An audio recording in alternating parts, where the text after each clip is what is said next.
Hey guys, so how is everybody? I hope everyone's well. It's a saw that kind of started it off for me as far as porting saws goes. It's a 4018 WT Wild thing. Bought it new in 06. Beat the mortal living hell out of it for like 10 years. Needed a new saw.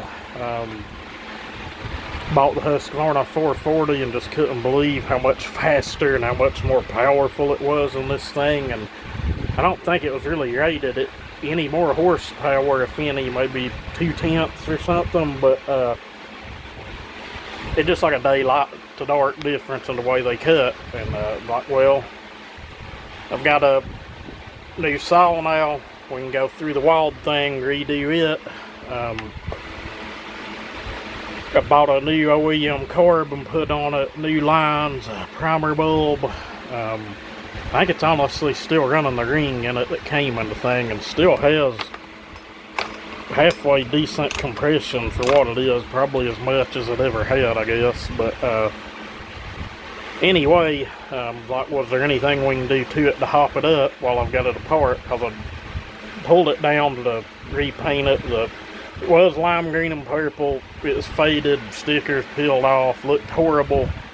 We're actually going to redo all this eventually, but anyway, got online and, you know, realized people were porting and hot rodding chainsaws.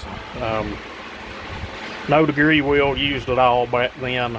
I didn't start that till about the third or fourth saw that I butchered. Which was right after this. They were all just, you know, throwaway paper towel saws anyway. But raised the exhaust roof, widened it. I don't remember if I notched the piston or just lowered the intake floor. I really don't remember. It's been a long time ago. And who knows what's done to it. That's what I'm getting at. We may, if you guys want to see it, we'll pull this thing apart and inspect like the very first saw I ported. But, you know, I'm not expecting it to look anything like some of the ones I do now, but we'll just have to see. But I converted it over to put a 14-inch bar on it.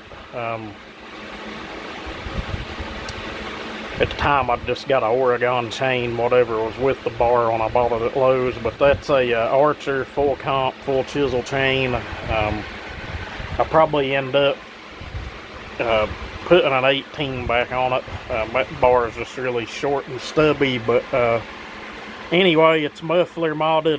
I don't remember if it has a time in advance or not. I don't know that I need to do that back then, but I think I ported this with my Matco pneumatic air grinder, to be honest with you. It's been so long I really don't remember, but I don't think I had a Dremel at that time. But the saw ran so well and cut so much better.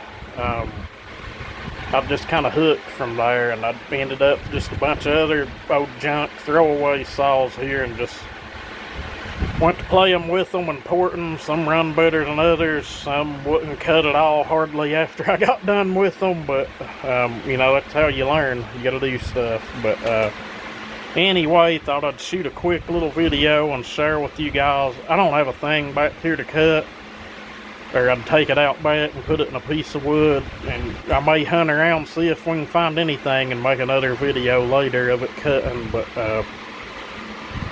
it kind of took a little longer this evening than it should have.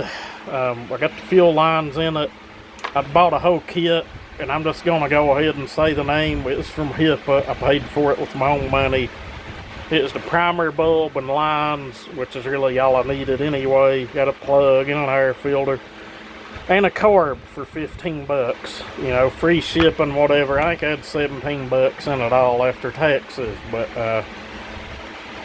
put the carb on, and it took me a little bit to figure out what was going on. But it was made so poorly that when you torque down the carb nuts, and I tried it with nothing but the carb and just torquing the nuts to figure it out, it was binding up the choke shaft, or you couldn't even hardly, it was really stiff. You could barely work the choke in and out.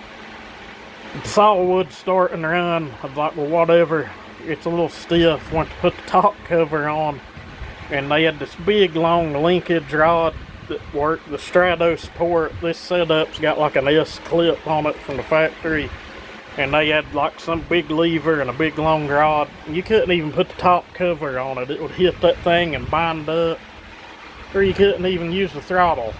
Just freaking ridiculous. Just, I don't know. Whoever they're having building their carbs, they're gonna have to do a little better than that. It's just ridiculous. But I dug around here and found enough diaphragms to go back in the original carb. It really needs a new kit put in it, but I got it running good enough to, you know, start it up and show it to you guys. But, you know, anyway, I just thought I'd shoot a quick little video, tell you that story of first saw we butchered up. But really, this one actually runs pretty good.